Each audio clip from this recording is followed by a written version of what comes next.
Tantor Audio, a division of Recorded Books, presents The Mole People, Life in the Tunnels Beneath New York City by Jennifer Toth. Narrated by Tanya Eby. Author's Note: I thought a great deal about the title of this book. Although there are several communities of tunnel dwellers who call themselves the Mole People, there are many individuals living in the tunnels who take issue with the term. In homeless circles above ground, the tunnel people are commonly referred to as mole people. Sometimes the term is used in such circles disparagingly to establish higher status within the homeless community.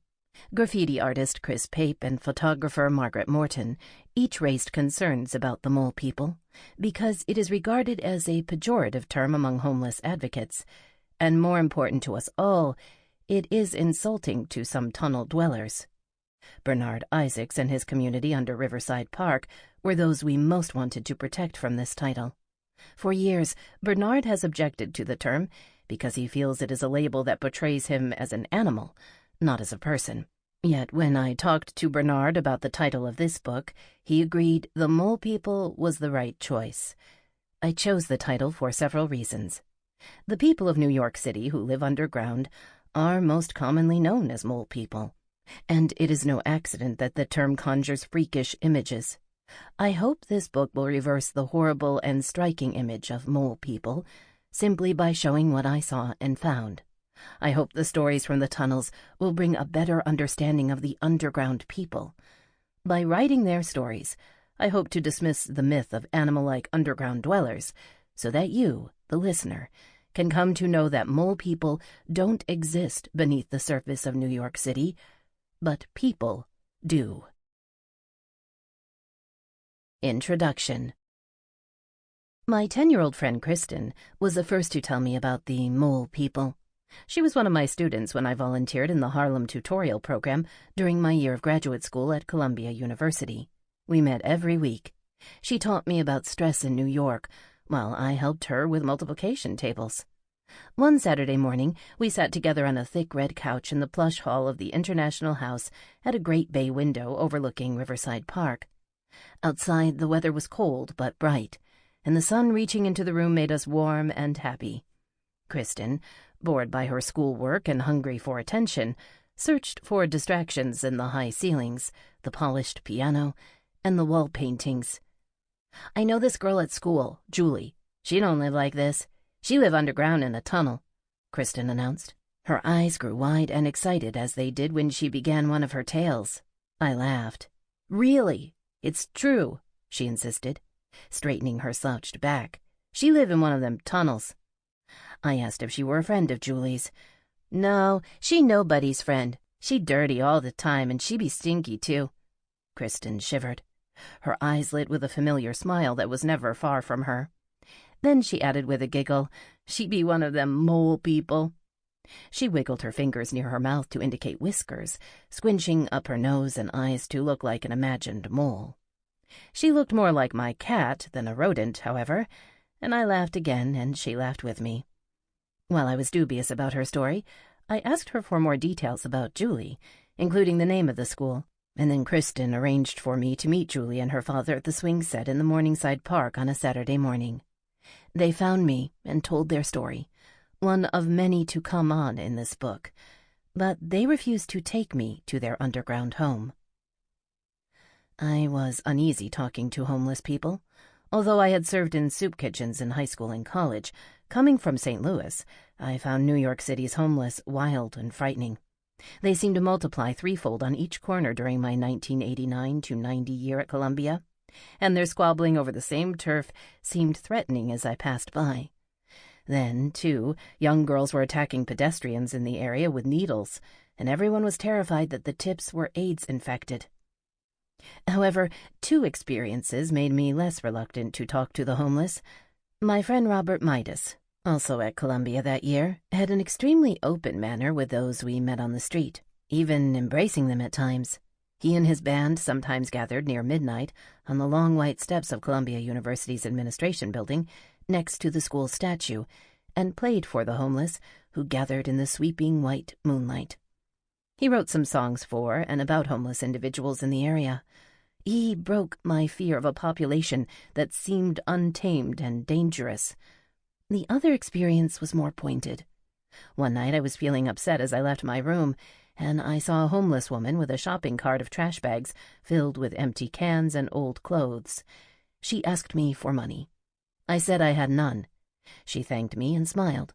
Then, seeing my tears, she began giving me advice with a gentle look and soft eyes, until, at the end, she reached into one of her garbage bags and handed me a limp and fading white carnation. I, in turn, spoke to her as more than a something on the street asking for money. She had lost her apartment a few days earlier. Her children were with friends, and she was combing the streets for cans and luck, she said. After our talk, I became less afraid of approaching the homeless on the street and talking to them. The homeless on the streets near the university, while they had heard seemingly fantastic stories about mole people, had never met any. The following summer I interned at the Los Angeles Times Bureau in New York and continued the search. Many of the homeless in Grand Central Station, not far from my office, claimed they had seen mole people or even visited their communities. Several promised to take me up the tunnel tracks to them, but to my relief, none came through. One of them, however, directed me to St. Agnes's soup kitchen nearby, where I spoke with the director. "I've heard some stories," he said at first. "I haven't been down there." Then he began to hedge. "I'm not saying there are such people, but I'm not saying there aren't." He smiled when pressed. Finally, as we walked out, he quietly suggested that I visit Sergeant Brian Henry, the Metropolitan Transit Police officer in charge of homeless outreach in Grand Central Station.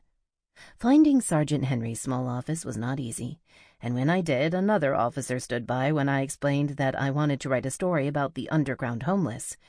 "You mean the mole people?" The two men laughed. "No one is living underground," Henry said flatly.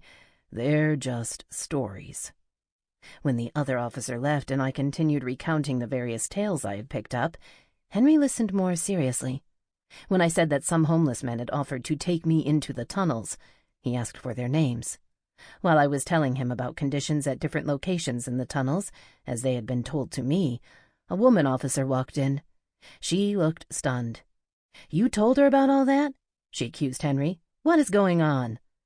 Henry looked from her to me, covered his face with his hands, and took his feet off his desk. He rose, ushered her out, and shut the door. "Okay," he began. "I'm going to tell you about this. It's big. There's a city beneath the streets." Henry was frustrated, like many others, at the inadequate city and state efforts to deal with the underground homeless population that increased year after year. He finally took some photographs of the conditions, which he showed to me, and brought those pictures to Albany in an effort to see the governor. He was advised to keep quiet and told help would come, but it did not. Initially, the Los Angeles Times was lukewarm toward the story, probably because I was fresh out of school. "Perhaps they are pulling your leg," one reporter laughed. "Maybe they are luring you into the tunnels where you could be raped or killed," another warned. But several other reporters, particularly Karen Tumulty, encouraged me to pursue the story, especially after I brought J.C. to the office. J.C. was the self-described spokesman for a 200-member underground community under Grand Central to whom Sergeant Henry had introduced me. Karen and editor Roger Smith gave me confidence to pursue the story. My drive was also fueled by denials that the underground homeless existed, even by those who clearly knew better. After months of research, I received, anonymously, a list of officials, mental health and substance abuse specialists who met with each other several times to discuss the underground homeless situation. The story unfolded easily. I became more fascinated by the homeless I met, their warmth and friendliness, as well as the way they interacted with one another through their quick communication network. I enjoyed being recognized on the street by those I had interviewed, and even those who knew me by word of mouth. One night, while waiting for the D train to take me home to Brooklyn, a homeless man came up to me and suggested that I pass up the waiting train for the next one. "There's going to be trouble on that train," he warned me. I took his advice. Hours later, while stuck on the stalled train, I learned that there had been a shooting on the previous train that I had passed up. Immediately after my article appeared on the front page of the Times, I was deluged with calls from advocates. Sample complete. Ready to continue?